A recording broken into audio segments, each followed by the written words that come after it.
Hi friends, welcome to our channel. ఈరోజు notification చాలా మంచి నోటిఫికేషన్. ఈ వీడియోని ఎక్కడ స్కిప్ చేయకుండా వీడియోని ఎండ్ వరకు చూడండి. అలాగే ఈ వీడియోకి మినిమం 50 లైక్స్ అయితే కోరుకోవడం జరుగుతుంది. కాబట్టి ప్రతి ఒక్కరు కూడా లైక్ చేయడం మాత్రం మర్చిపోద్దు. లైక్ చేయడం వల్ల నాకు ఎంతో బూస్ట్ అండ్ ఎంకరేజ్మెంట్ ఇచ్చినట్టుగా ఉంటుంది. సో ప్రతి ఒక్కరు కూడా అప్లై చేయడానికి ట్రై చేయండి. అలాగే వెళ్తూ మన ఛానల్ని సబ్స్క్రైబ్ చేసుకోవడం మాత్రం మర్చిపోవద్దు.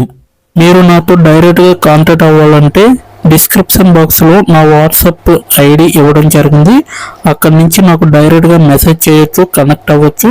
అలాగే నా టెలిగ్రామ్ ఛానల్ని ఫాలో అవ్వండి, ఇన్స్టాగ్రామ్ పేజీని కూడా ఫాలో అవ్వండి, అండ్ ఫేస్బుక్ పేజీని కూడా ఫాలో అయ్యి నన్ను ఎంతో సపోర్ట్ చేస్తారని నేను మనస్ఫూర్తిగా కోరుకుంటున్నాను.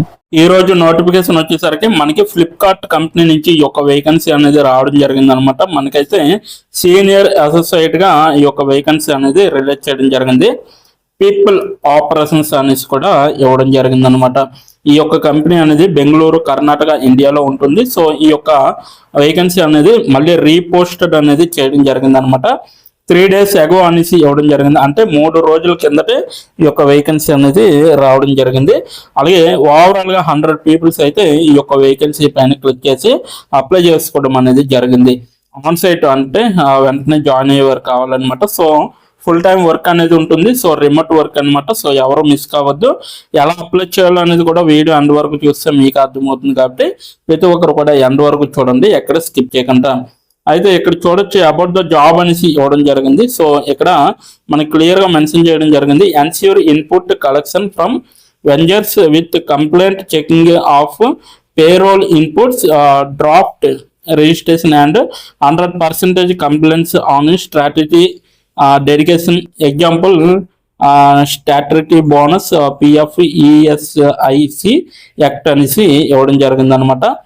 సో మీరైతే ఇన్పుట్ కలెక్షన్స్ ఏవైతే ఉంటాయో వాటిని గా మీరు కంప్లీట్ చేసి చెకింగ్ చేసి పేరోల్ ఇన్పుట్స్ అనేవి మీరైతే రిజిస్టర్ అయ్యాయో లేవో అనేది 100%గా కాంప్లైంట్స్ అనేది ఇవ్వాలన్నమాట మీరు. సో వాటిని స్టాట్యూటరీ బోనస్గా మనకి ఇవ్వడం జరుగుతుంది, లేదంటే ప్రావిడెంట్ ఫండ్ కూడా ఇవ్వడం జరుగుతుంది. సో ఈఎస్ఐసి కింద కూడా ఇవ్వడం జరుగుతుంది అనమాట.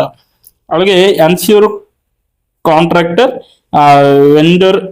వెంజర్ కాంప్లైన్స్ అనేసి ఇవ్వడం జరిగింది. సో కాంట్రాక్టర్ అయినా మీరు ఉంటుందన్నమాట 100%. అలాగే వెంజర్ కాంప్లైన్స్ కూడా ఉంటుందన్నమాట.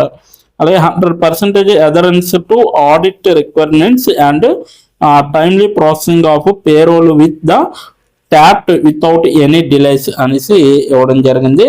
అలాగే నెక్స్ట్ వన్ చూసుకుంటే timely payroll and PNF invoice to submission to finance and follow-ups on timely processing to vendors. ఏవైతే వెంజర్స్ ఉంటాయో వాటిని మీరు టైమ్లీలో పేరోల్ అనేది చేయాలి. సో ఇన్వాయిసెస్ కూడా వాటిని సబ్మిట్ చేసే విధంగా ఉండాలి. సో ఫైనాన్స్ ఇన్వాయిసెస్ ఏవైతే ఉంటాయో అటువంటివి. సో ప్రతి వాటిని కూడా ఫాలోఅప్ చేసి మీరైతే ఇన్ టైంలో వెంజర్స్ అనేది టైమ్లీలో పేరోల్ చేసే విధంగా, ప్రాసెసింగ్ చేసే విధంగా సబ్మిట్ చేయాలన్నమాట. Next capable to answer the queries raised by stake holders and ensure smooth coordination with all the stake holders అనేసి ఇవ్వడం జరిగింది. సో మీరైతే ఎటువంటి క్వారీస్ అయితే ఉంటాయో వాటికి మీరు సాల్వ్ చేసే విధంగా ఉండాలి స్టేక్ హోల్డర్స్ దగ్గర. అలాగే ప్రతిదీ కూడా స్మూత్ కోఆర్డినేషన్ అనేది ఉండాలి. ఓన్లీ స్టేక్ హోల్డర్స్తో మీరైతే మంచిగా నడుచుకునే విధంగా చూసుకోవాలన్నమాట. అలాగే next one should have experience in handling the internal and external audits and ensure the payroll checklist is followed before finalisation of payroll అనేసి ఇవ్వడం జరిగింది. అంటే మీకైతే మంచిగా ఎక్స్పీరియన్స్ ఉండాలి. అలాగే ప్రతి ఒక్క ఇంటర్నల్ అండ్ ఎక్స్టర్నల్ ఆడిట్స్ ని హ్యాండిల్ చేసే విధంగా ఉండాలి. అలాగే ప్రతి ఒక్క పేరోల్ని కూడా మీరు చెక్ లిస్ట్ చేసి వాటిని ఫాలోఅప్ చేసి సో ఫైనలైజేషన్ చేసి మీరైతే సబ్మిట్ చేసే విధంగా ఉండాలన్నమాట. Next should have knowledge on minimum wages, statutory, అలాగే ఇన్కమ్ ట్యాక్స్ యాక్ట్ అనేసి ఇవ్వడం జరిగింది. అంటే మీకైతే నాలెడ్జ్ అనేది వేజెస్లో ఉండాలి, అలాగే స్టేటూర్లో ఉండాలి, అలాగే ఇన్కమ్ ట్యాక్స్లో కూడా మీకుంటే మంచి ప్లస్ అనేసి వీళ్ళైతే చెప్పడం జరుగుతుంది. Ensure to work as and team player and delivery on time. So ఏవైతే మనం డెలివరీ చేయవలసినవి ఉంటాయో సో వాటిని ఆన్ టైంలో మీరైతే డెలివరీ చేసే విధంగా ఉండాలి. సో ఒక టీమ్ ప్లేయర్గా మీరు వర్క్ చేసే విధంగా కూడా ఇక్కడ ఉండాలన్నమాట. So should have knowledge on full and final settlement processing, minimum wages. So మీరైతే ఫైనల్ సెటిల్మెంట్ ప్రాసెసింగ్ అనేది మీరు చేస్తూ ఉండాలి, అలాగే మినిమం ఏజెస్ అనమాట. అంటే డైలీ కొన్ని ప్రోడక్ట్స్ చేయాలి అనే విధంగా కాకుండా మినిమంలో మినిమం అనేసి వీళ్ళైతే చెప్పడం జరిగింది. సో ఈ యొక్క జాబ్కి ఎలా అప్లై చేయాలో ఇప్పుడు మనం తెలుసుకున్నాం. సో జాబ్ డీటెయిల్స్ అయితే పూర్తిగా ఇదే అనమాట. సో ఇప్పుడు ఎలా అప్లై చేయాలంటే నేనైతే కిందన ఈ యొక్క నోటిఫికేషన్ లింక్ అనేది డిస్క్రిప్షన్ బాక్స్లో మీకైతే ప్రొవైడ్ చేయడం జరిగింది. అక్కడికి వెళ్ళి మీరు డైరెక్ట్గా అప్లై చేసుకోవచ్చు అనమాట. ఇప్పుడు ఎలా అప్లై చేయాలో మనం క్లియర్గా తెలుసుకుందాం. ఇప్పుడు ఎలా అప్లై చేయాలో మనం తెలుసుకున్నాం. డిస్క్రిప్షన్ బాక్స్లో ఇచ్చిన లింక్ మీరు ఓపెన్ చేయగానే మీకు ఈ విధంగా నోటిఫికేషన్ అనేది ఓపెన్ అవుతుంది. ఇక్కడ మీరు ఈజీ అప్లై పైన క్లిక్ చేస్తే మనకి నెక్స్ట్ పేజీ అనేది ఓపెన్ అవుతుంది.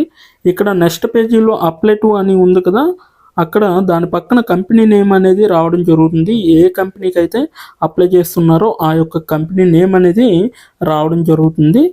దాని తర్వాత మీరు మీ యొక్క ఈమెయిల్ ఐడితో లింక్డ్ఇన్లో లాగిన్ అయ్యి ఉండాలి. అలా అయి ఉంటే మీకు ఈమెయిల్ ఐడి కూడా కనబడుతుంది. ఫోన్ కంట్రీ కోడ్ అనేది కూడా కనబడుతుంది. అక్కడ మీ యొక్క ఫోన్ కంట్రీ కోడ్ని మీరు ఎంటర్ చేయాలి. మనది ఇండియా కాబట్టి +91 అని ఉంటుంది. మొబైల్ ఫోన్ నెంబర్ ఉంది కదా, అక్కడ కూడా మీ యొక్క పర్మనెంట్ మొబైల్ నెంబర్ అనేది ఇవ్వాలి. తర్వాత మీరు నెక్స్ట్ అనే ఆప్షన్ పైన క్లిక్ చేయాలి. నెక్స్ట్ పేజీకి తీసుకువెళ్తుంది. ఇక్కడ మీరు మీ యొక్క రెజ్యూమ్ అనేది అప్లోడ్ చేయాలి. డాక్యుమెంట్లో కానీ పీడిఎఫ్లో కానీ రెజ్యూమ్ని అప్లోడ్ చేయాలి. మినిమం రెజ్యూమ్ అనేది 2 MBలో ఉండాలి. అప్లోడ్ చేశాక నెక్స్ట్ అనే ఆప్షన్ పైన క్లిక్ చేయాలి. మనల్ని జాబ్కి కావలసిన కొన్ని క్వశ్చన్స్ అడగడం జరుగుతుంది. అవి ఏంటంటే ఇప్పుడు చూడండి, మీరు how many years of work experience అని అడుగుతుంది. ఎక్స్పీరియన్స్ లేకపోతే నో ఎక్స్పీరియన్స్ అనేది మీరు మెన్షన్ చేయాలి. ఎస్ ఆర్ నో అనేది.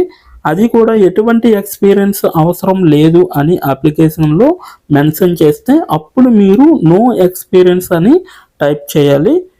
ఎక్స్పీరియన్స్ ఉన్నవాళ్ళు కంపెనీ నేము, ఏ కేటగిరీలో వర్క్ చేశారు, కేటగిరీ నేమ్ అనేది ఇవ్వాలి. కంపెనీలో ఎప్పుడైతే జాయిన్ అయ్యారో స్టార్ట్ డేట్ అనేది ఇవ్వాలి. మీరు ఎప్పుడు మానివేశారో అంటే ఆ కంపెనీ నుంచి మీరు ఎప్పుడు లీవ్ అయ్యారో ఎండ్ డేట్ కూడా మీరు ఇవ్వాలి. CTC total package of year అంటే మీకు పర్ ఇయర్కి ఎంత ప్యాకేజ్ వచ్చిందనేది కూడా మీరు మెన్షన్ చేయాలి. ఎక్స్పీరియన్స్ లేని వాళ్ళు company name, starting date, end date, CTC ఇవేమీ ఇవ్వక్కర్లేదన్నమాట. నెక్స్ట్ వన్ చూసుకుంటే what is your level of proficiency in English అంటే మీకు ఇంగ్లీష్లో ఎంత ప్రావీణ్యం ఉందో వీళ్ళైతే అడగడం జరుగుతుంది. ఎక్సలెంట్ అయితే ఎక్సలెంట్, గుడ్ అయితే గుడ్, యావరేజ్ అయితే యావరేజ్, బిలో యావరేజ్ అయితే బిలో యావరేజ్, ఇలా ఇచ్చిన పాయింట్స్లో ఏవో ఒక ఆప్షన్ని మీరు సెలెక్ట్ చేసుకొని మీరైతే అక్కడ మెన్షన్ చేయాలి. నెక్స్ట్ పాయింట్ చూసుకుంటే హౌ మచ్ శాలరీ ఎక్స్పెక్టేషన్స్, ఈ కంపెనీ నుంచి మీకు ఎంత శాలరీ కావాలనేది అడగడం జరుగుతుంది. అది కూడా మీరు మెన్షన్ చేయొచ్చు. నెక్స్ట్ పాయింట్ చూసుకుంటే how did you see this job అంటే మీరు ఈ జాబ్ని ఎక్కడి నుంచి చూసారో అని అడగడం జరిగింది. సో మీరు యూట్యూబ్ అయితే యూట్యూబ్, ఫేస్బుక్ అయితే ఫేస్బుక్, ఇన్స్టాగ్రామ్ అయితే ఇన్స్టాగ్రాము, లింక్డ్ఇన్ అయితే లింక్డ్ఇన్, నౌకరీ అయితే నౌకరీ. సో ఈ 4 అంటే ఈ 5 రకాలలో మీరు ఎక్కడి నుంచి అయితే ఈ యొక్క జాబ్ పోస్టింగ్ని చూసారో సో అది మీరు మెన్షన్ చేయాలి. నెక్స్ట్ వన్ వచ్చేసరికి మీకు బ్రీఫ్ యువర్ సెల్ఫ్ ఇంట్రడక్షన్ అని ఉంటుంది. అక్కడ మీరు ఒక 5 or 10 లైన్స్ మీకోసం మీరు రాస్తే సరిపోతుందన్నమాట. ఫైనల్గా మీరు సబ్మిట్ యువర్ అప్లికేషన్ ఆప్షన్ పైన క్లిక్ చేస్తే మీ అప్లికేషన్ అనేది కంపెనీ వాళ్ళకి చేరుతుంది. మీ రెజ్యూమ్ని చూసి అలాగే మీ స్కిల్స్ని చూసి మీ డీటెయిల్స్ అన్నీ చూసి డైరెక్ట్గా మిమ్మల్ని కాంటాక్ట్ అవ్వడం అనేది జరుగుతుంది, లేదా మీరు ఇచ్చిన ఈమెయిల్కి ఇంటర్వ్యూ మెయిల్ పంపడం జరుగుతుందన్నమాట.